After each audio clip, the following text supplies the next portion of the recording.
Welcome back, everybody. Welcome back to the canyon. Welcome back to C.A.B.S. 8. I can't believe that it's C.A.B.S. 8. It's Bluebird and Toothless, chosen by the wheels. Again, this is another one of the C.A.B.S. installations where we have two radically different approaches attempting to get to the same destination. Bluebird is a Zoku 10 Pro portal.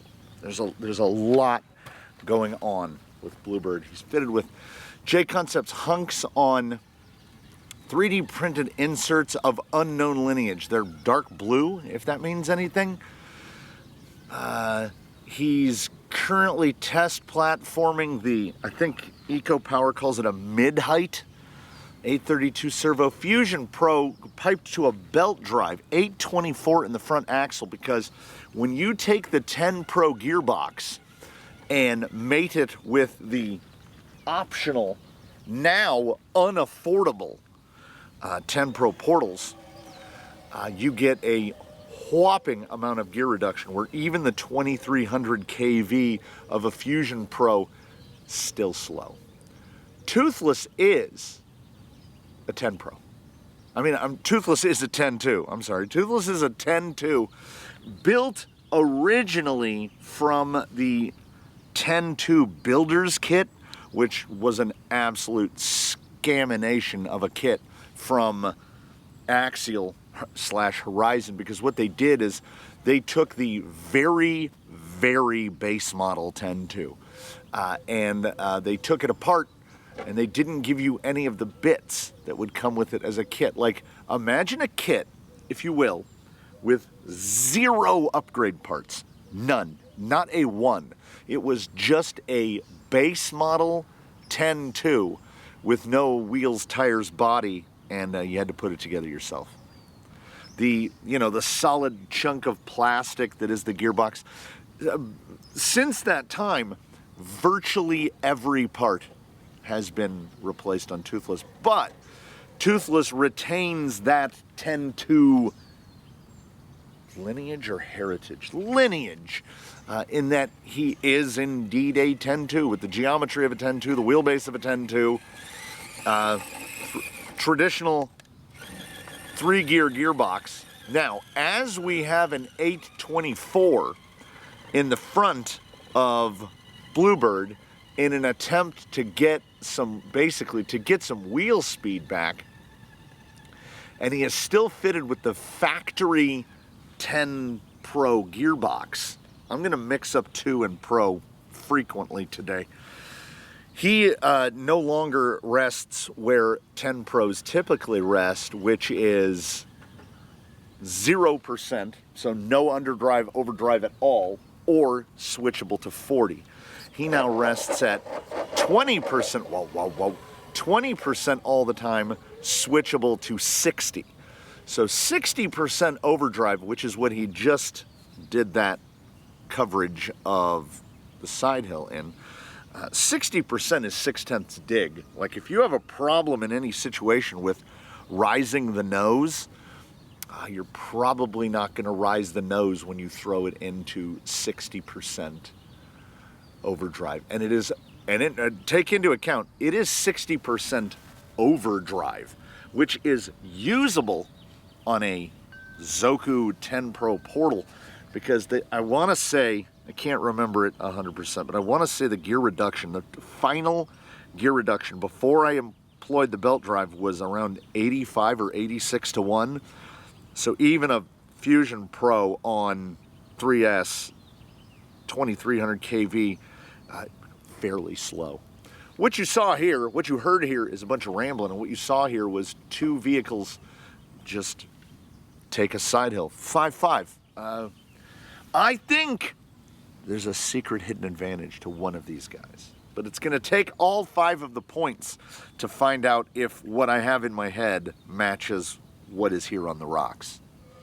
A thing constantly rattling around in my head is that Axial, they have the ability to make a quiet gearbox.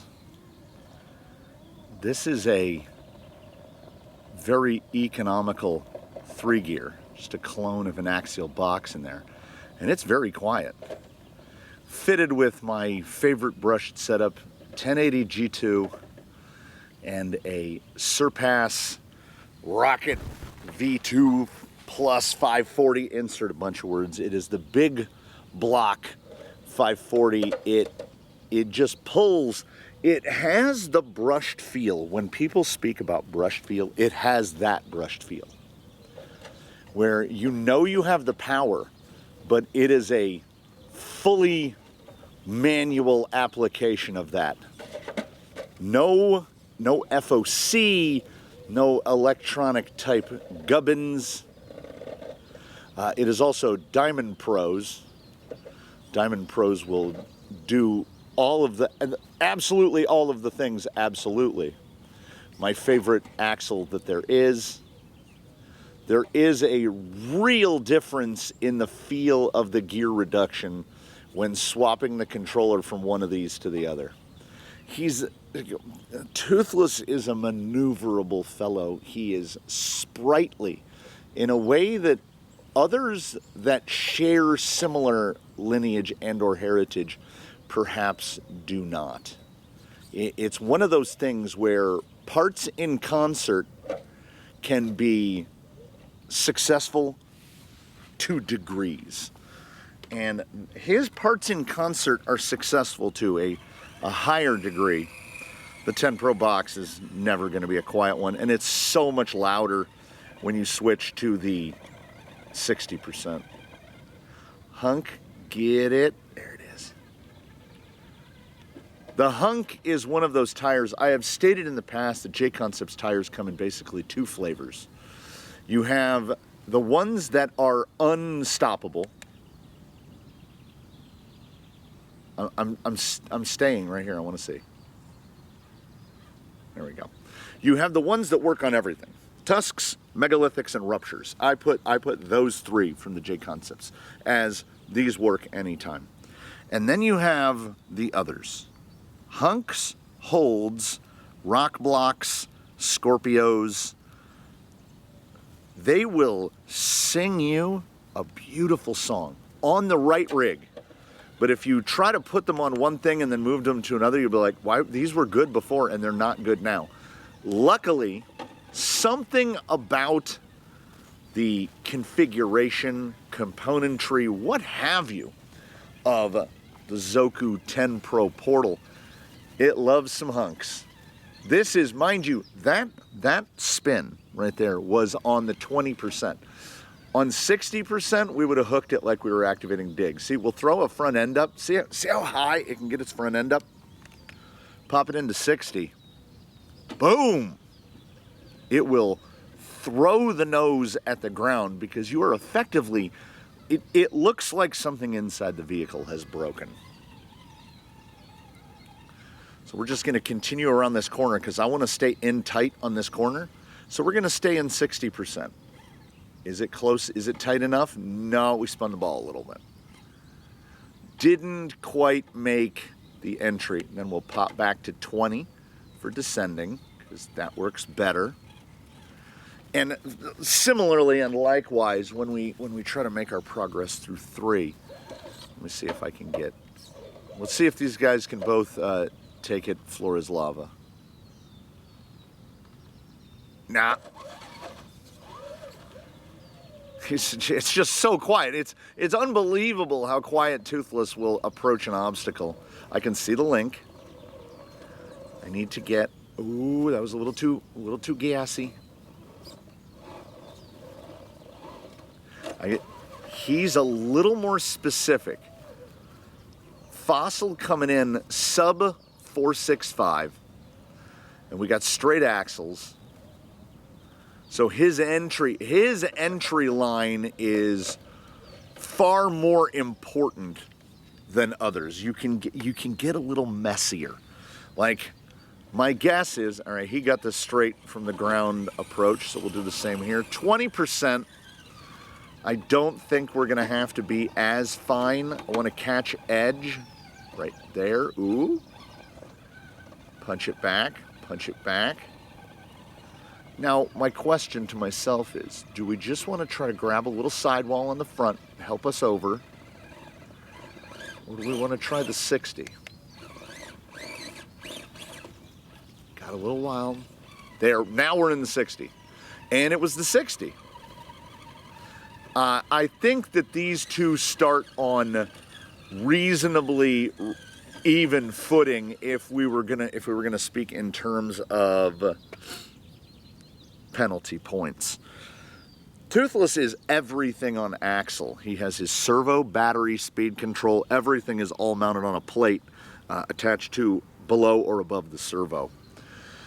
Bluebird has selectable overdrive. He has portals. He's got servo BTA with a half-height servo. They both have advantages, but they are both Class 2s, particularly if you're looking at the rule sets, the quote-unquote modern rule sets that we're seeing now for what classifies as a Class 2 and what doesn't. Basically, when we did the selection to populate the wheels of who was going to qualify for Class 1, both of these guys were question marks, because if we allow SOA and BTA and dig and selectable overdrive, then we kind of have to allow it for everybody. So the cutoff became tire size, the cutoff became four-wheel steer. Four-wheel steer was right out, and we are penalizing, like we've got dig on Toothless. I've never touched it once, and I don't plan on touching it throughout this.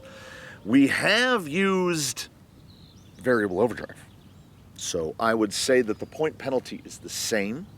So I would say that Bluebird is starting 1 point down on the day, penalty for carrying that, for using that, and we're not going to do point per application. We're going to do point for having it and implementing it. And I would say that they both did 4s here. So they are still even, 9-9 after 2.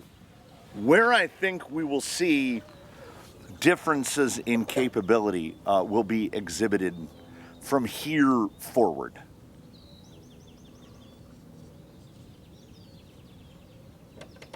That's pretty good. Just rising it up. Now, he knows. Oh, a little overcorrect. Hey, that rolled right to me. Nice. He knows that he has dig. He knows dig would have set the front end down, and he wouldn't have popped that gate on the way through. Whoop. But Toothless stated from the beginning, I won't be using dig. So while they are both 9-9 so far, Toothless is up by a point. That's gamesmanship is what that is. Ooh. Okay. This is 20%. We make those first runs without the variable overdrive. See how we do. We needed to get a little higher right there. Now let's see how the hunks hold. A little close on the brush there. Oh, that looked real solid. Portal clearance was definitely playing a part right through there. Was that? Yeah. Yeah, that made me question if it was 20%.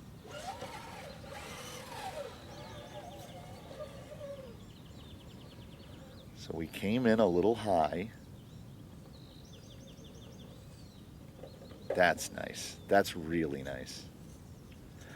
Staying that flat while getting moved around by the rock.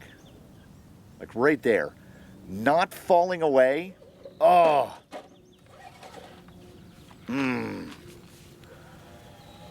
He's got it. He's got it.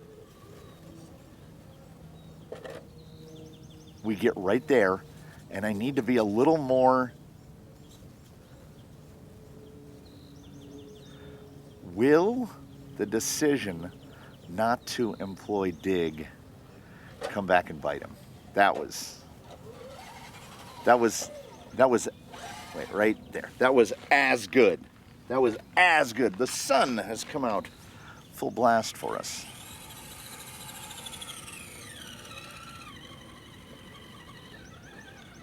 Just look at the drive-through.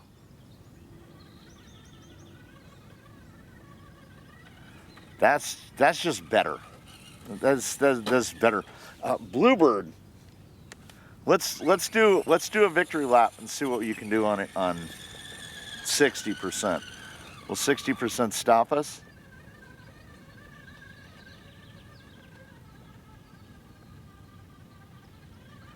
I mean, if anything, he just stayed flatter. Now, that is obviously a 5 performance from Bluebird. That's top. That's 95th percentile stuff for him through there. But I'm not gonna ding Toothless. I'm not gonna drop him down extra points for having the little entry struggles. Come in a little lower.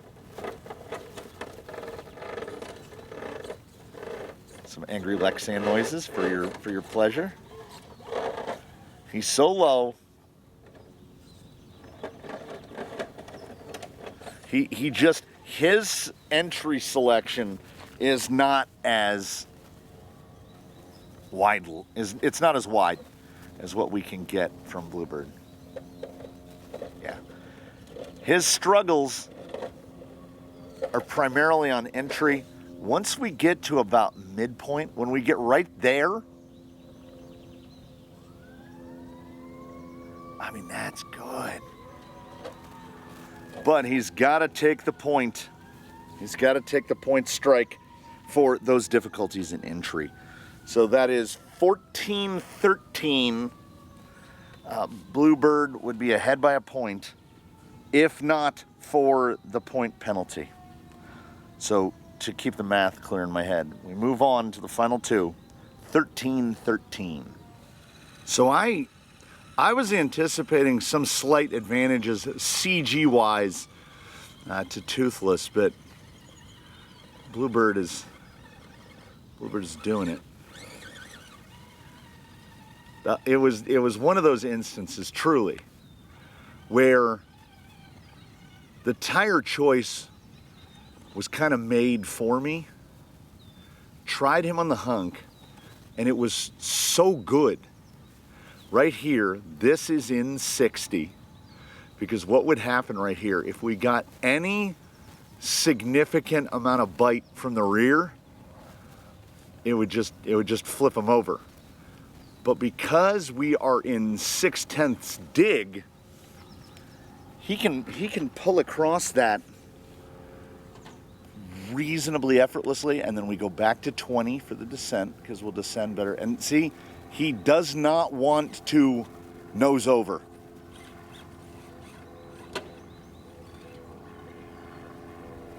That portal clearance is phenomenal. 10 Pro portal, one of my favorite axles, and it is truly a shame that their price point is now basically a non-starter. Last I checked on their availability, $192 for the pair of axles. Toothless was originally built from a 10 Pro Builders kit that was $99. See right there? Dig would have come in very handy right there, but he's carrying that point. So right through here, that was really good. And then we remember how light he is, relatively speaking. So we are indeed still even. And I don't know who will carry any advantage into Impossible Waterfall.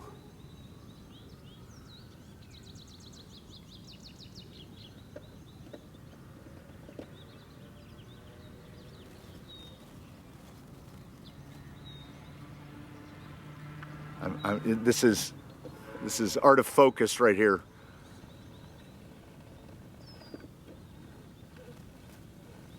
Come on, Fossil.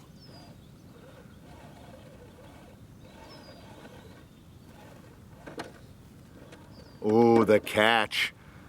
The catch and the hang on.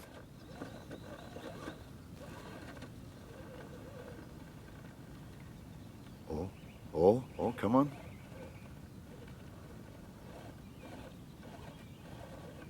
He is really grinding up. That driver rear is just digging into the rock.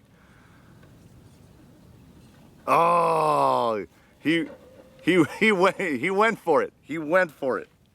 I mean, that is a solid 4. That's what a 4 looks like here.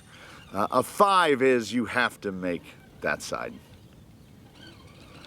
Even the clearance of the portal, we got to kind of hop through. This is on 20.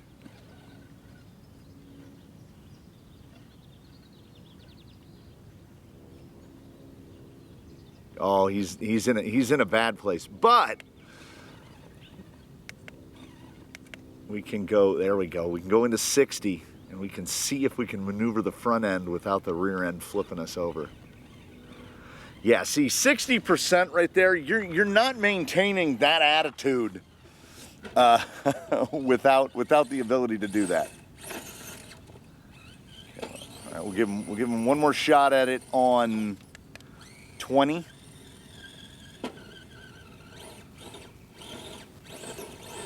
Boy, that is a real hang spot right there.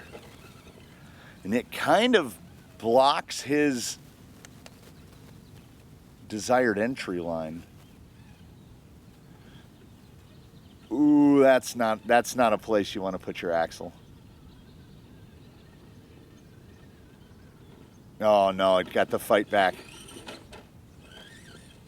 If we were giving out points of intangibility, the ability to extricate themselves from being upside down, Bluebird would get a bonus point for that. They're both taking 4s here. So it is 17 to 17 heading to Tumbledore. Will we see our first tie? So here we go. 17-17 into Tumbledore.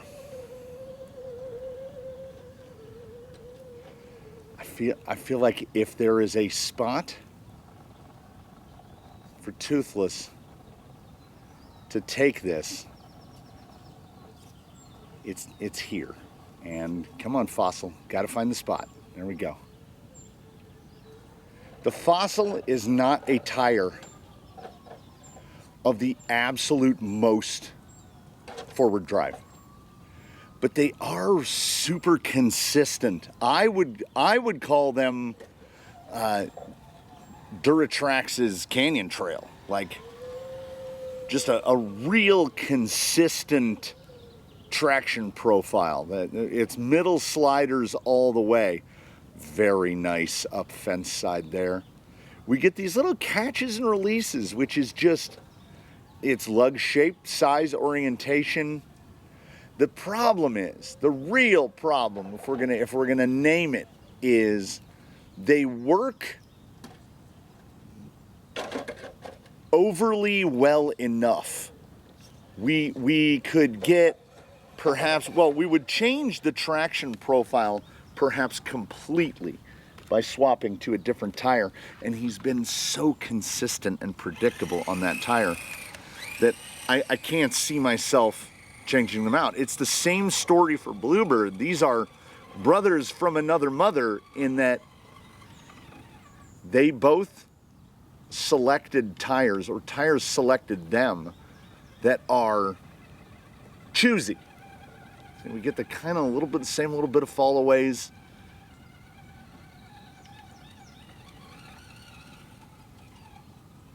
And if we want to throw any other bonus points out, imaginary points that will not be applied, Toothless is still running Incision S8Es. What?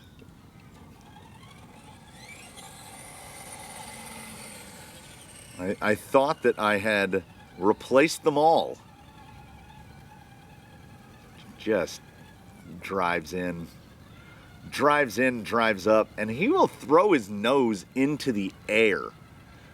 Maybe slightly too softly sprung, but too softly sprung in the rear to the point where you're like, can I go up a quarter of a rate? A sixth of a rate? Like if we're running, say, a 1.2 pound in the back, I would want to see it on a 1.3 pound. Just, you know, the tiniest bit. And that's where they both are. They're both, I didn't think so before heading out, but they're both in the final percentages of tuning. I know where the strengths and weaknesses are, and I would like to think that I know enough to trying to address the weaknesses without compromising the strengths is tough. They are out there in the final percent. Woohoo! Little whip, whip, bop, bop. He will cut loose on you because he is distractingly light. He's one of the lightweights that was never intended to be a lightweight, but Toothless just is very basic. There's not a lot under there. My favorite part of Toothless, beyond him wearing my favorite axle, the SSD Diamond Pro, is the gearbox. It is parts of 3 different Amazon 3-gear gearboxes mated to a genuine Vanquish Hertz dig unit. I think it's ridiculous. Like, it has cut down parts and pieces. It's like 5 different colors of metals to assemble it all together. The dig is chef's kiss in how good it works. And him opting to not use it today, let's see, it's going to come down to right here.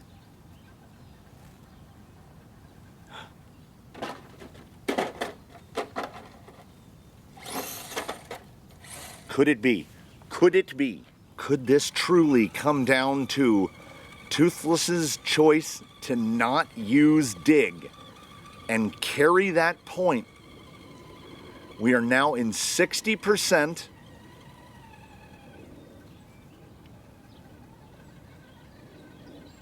Does he not have it?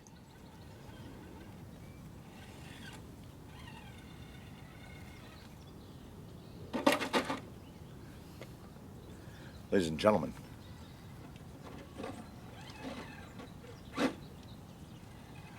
he is really good at self-righting himself, is he not? I mean, he will unstick himself from any situation. There is still the narrowest opportunity here. He can't do it.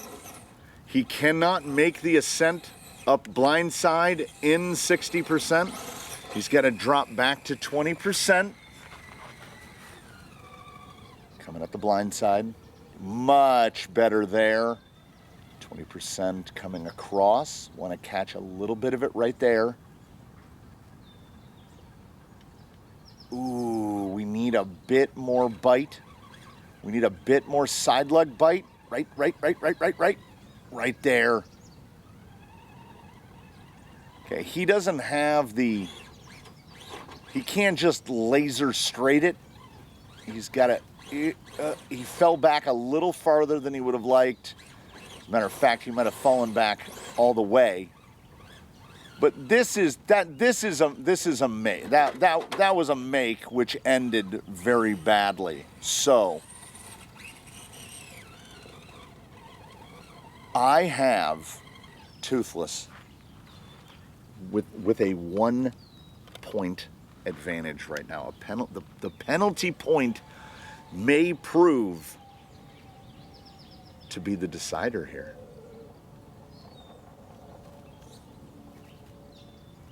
If we get a clean, reasonably clean ascent here, okay, he's not just smashing it. Okay, that's too far fence side, bud. Pulls it back. Keep that wheel speed down. Try to catch more of this side. Okay, he's over the first part. And if he doesn't fumble at the goal line,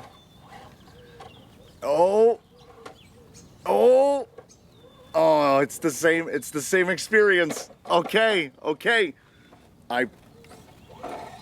I still have an advantage too narrow to call from here. So we take the eye patch off and we move to where I can see. And we turn it into less of a blind side, 20%.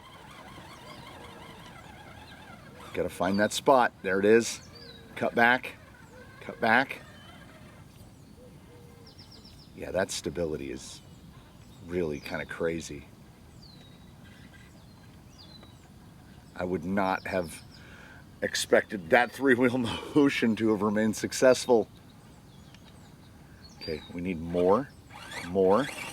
Okay, use your tools. You want to hop that on the 60. Might be too much. I don't think we have enough available grip out here for the 60 to get us over. Back into 20. We need that rear. The rear is holding us behind. We need to get over that lip. A little chassis interference there. Stability is off the charts. One of my complaints about the 10 Pro as built from the box is a sacrifice of virtually everything in the name of stability, in the name of being almost stapled to the ground level of stability. There was a real change in feel when going to both the Zoku chassis and the Portal.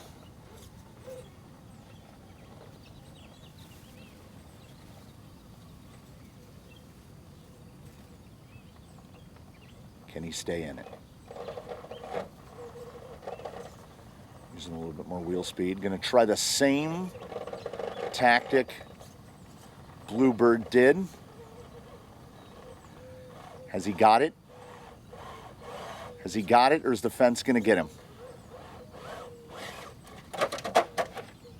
You know what it's turning into. You see what's happening. Pendulum swings back. Toothless, this is your final attempt at the blind side.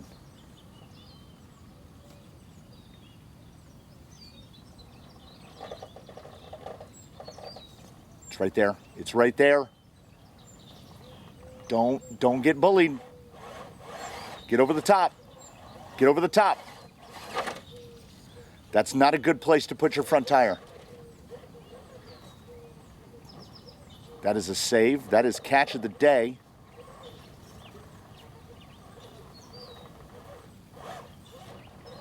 Get it, get it, get it, get it, get it. Ladies and gentlemen, pulling victory out. Bluebird brought down by the center cut, but not really. It depends on how you want to look at it. If we want to look at the rules in the most strict sense, which is the best way to do it, technically correct is the best kind of correct. We end the day with both rigs pulling a 4 at tumble doors, so they end 21-21. Now, Bluebird, had he not used variable overdrive, would have won 22-21. But he used variable overdrive a lot, a whole lot. And our good man, Toothless, did not use dig once at all. Never even touched it. So, Toothless comes out the 1-point victor in C.A.B.S. 8, and well-earned, truly. A couple of real different approaches, and that was a neck-and-neck battle all the way through. It really, truly was.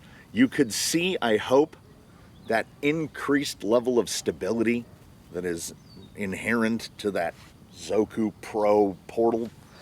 It just, sticky glue. I think some may, just randomly guessing here, I think a lot of people might prefer Zoku Pro Portal setup on shorter shocks all the way around. Go to a lower travel, see how you like it. I like it the way it's set up. It gets a little out of control at the limit, but up until that limit, it's really predictable, and he does make great advantage of the 6/10 dig, of the amount of articulation that he has. He never feels really out of control. Maybe step up a weight or two in oil. Go from, he's most likely running 40 weight, go to 50 weight, I would think. Maybe, but these are those things where we wait until it's time to perform a service. And then we're like, we'll throw 50 weight in there while we're servicing the shocks. Toothless, on the other hand, is so very nearly. The difference between the 21 that he scored today and any score that he could potentially score in the future might come down to one whole position different in a link or a shock or a little more pumpkin angle in the rear.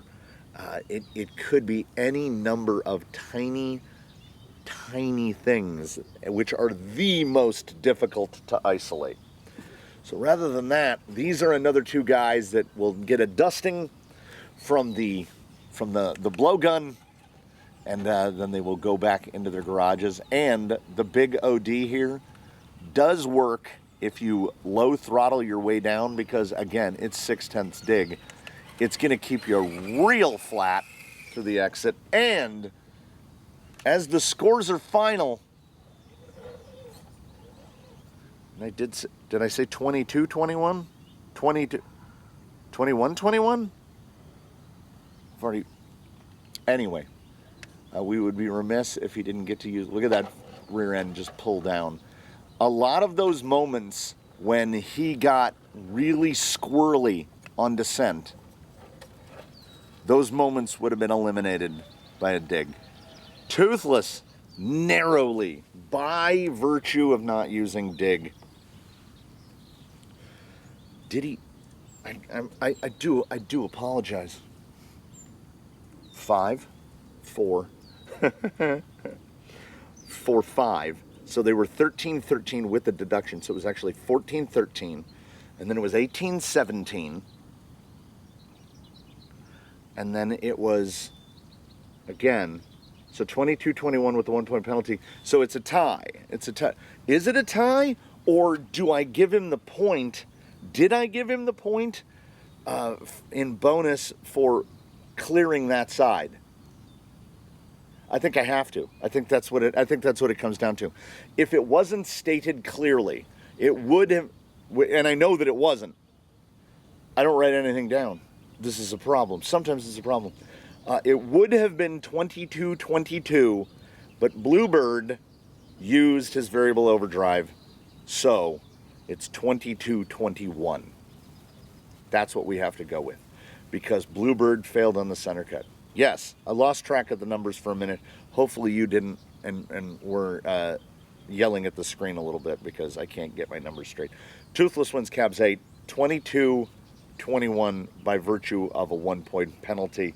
I should take a penalty, or I don't know, maybe I need more like protein in my diet. I don't know. What do you eat to make your brain work more gooder? I need more of that. You know what else I need more of? Y'all coming around, seeing the things. Y'all coming back and see what we have next. And in between now and then, please do. It won't help my brain force, but please do, in between now and when we meet again, do your very best to have a good one, everybody. We will see you again here from the canyon.